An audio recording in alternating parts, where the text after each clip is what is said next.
Pinakakasuhan ng Ombudsman ng ilang dating opisyal ng Procurement Services ng Department of Budget and Management at Pharmaly Pharmaceuticals. Kauna yan sa umano'y pagbili ng gobyerno ng medical supplies noong kasagsagan ng COVID-19 pandemic.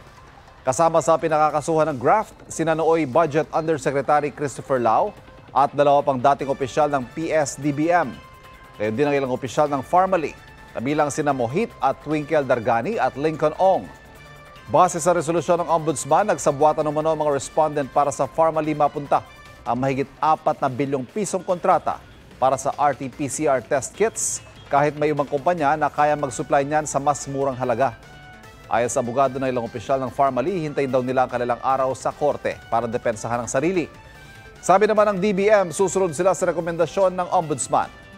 Paalala ni Senadora Risa Hontiveros na isa sa mga nagpaimbestiga sa Pharmaly issue, sana raw magsilbing babala ito sa mga nagpaplanong nakawin at lustayin ang kaban ng bayan.